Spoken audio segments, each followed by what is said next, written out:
all the instances correspond to points in an undimensional feature space, right? So as we have discussed earlier that we can have multiple dimensional feature space, and all of our instances can lie on that undimensional space.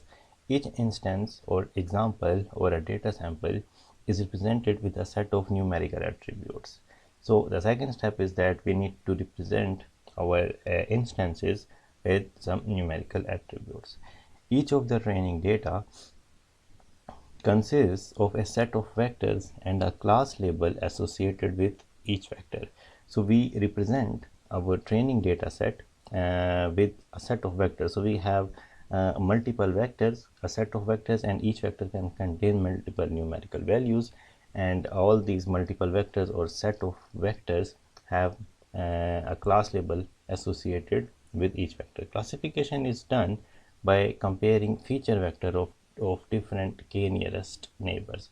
So we can perform classification by comparing feature vectors of different k nearest points, or we can also say that these are our nearest neighbors. Select the k nearest examples to E in the training set, right? So if we have our training set and we have our k nearest neighbors, then we can select k examples, and the value of k needs to be selected or adjusted, and it can be selected from the training data set. Assign E to the most common class among its k nearest neighbors, and then we can assign E to the class which is most common among all its nearest neighbors. So let's have a look at an example so you can have a clear understanding of how a KNN algorithm works. So consider a data set here in which we have some customers, and we have in total 6 customers. So our first customer is George, Rachel, Steve, Tom, and Annie, and we have another customer which is John here, right? And we have some attributes, or we have some characteristics against each customer. So our first customer George is 35 years old, his income is 35k, and a total number of credit cards assigned to him are 3, and we have our output here, which can either be no or yes, right? So now in this data set we have these training examples, and we have an unknown entity or unknown class which we can say that we need to figure out that which cluster or which class this unknown entity will be belonging to.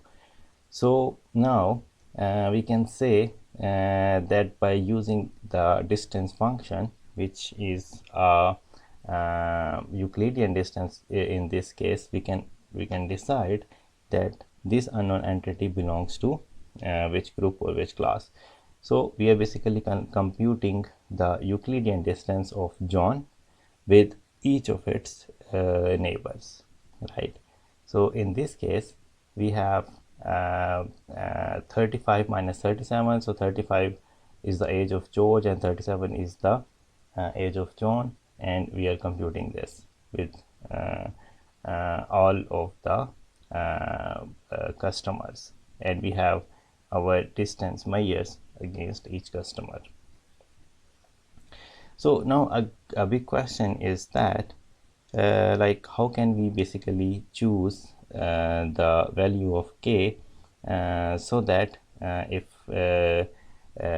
because if the value of k is small, then it can have another impact on overall algorithm, and if the value of k is large, then it can also have another impact on our overall algorithm.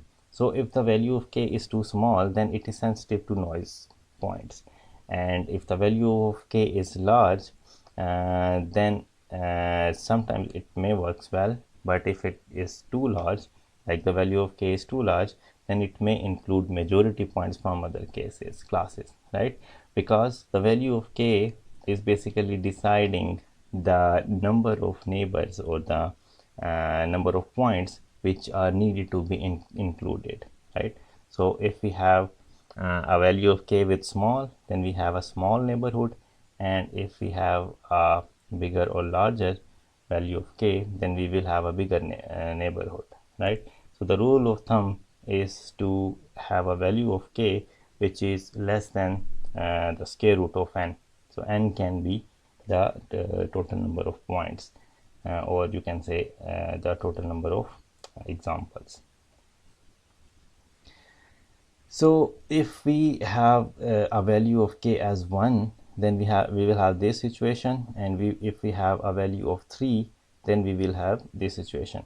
So every example in the blue shaded area will be misclassified as the blue class, and that's why we say that if the value of k is small, then we can have noise in the data set, because we have this radius here with the value of 1. So every example which will fall in this blue shaded area will be misclassified as a blue class, right? So we have two classes, one is blue class, one is red class, and for one nearest neighbor, this blue shaded area will only have one instance in it, or one neighboring instance in it. On the other hand, if we have 3 KNN, like the value of k is 3, then we will have this shaded area, and we will also include these two instances as our training patterns. So every example in the blue shaded area will be classified correctly as the red class in this case. So here is another visualization through which you can understand that the impact of k on the instances. So if we have 1 KNN, then or 1 NN, then we have this small circle radius, and we will have only one instance in it. For where the value of 2, we will have two instances in it for one unknown pattern or instance. And if the value is 3, then we will have a much bigger circle which will have 3 neighboring instances and one unknown. So k nearest neighbors of a record x, which is here, are data points that have the k smallest distance to x. Also, we need to scale each feature by its importance for classification. We can use our prior knowledge about which features are most important, and we can also learn the weights as we have used earlier, and we can also use the cross validation which we have already studied. Okay, and one important thing, as you know, that we do in different clustering and classification techniques is that we also need to perform feature normalization. So distance between neighbors could be dominated by some attributes with relatively large numbers, right? So if we have some large for some specific instances, if we have some large numbers, then in that case we can have some misclassifications, and we need to adjust those values, and those values can be adjusted with the help of a normalization function which can be represented by this mathematical equation. And this case can arises when two features are in different scales, and we need to bring them on the same scale so that we can reduce the number of misclassifications. And it is important to normalize those features, mapping values to numbers between 0 and 1. So normally all the values are mapped between 0 and 1. Also, we have nominal or categorical data because the distance functions basically works well only mainly for the numerical values.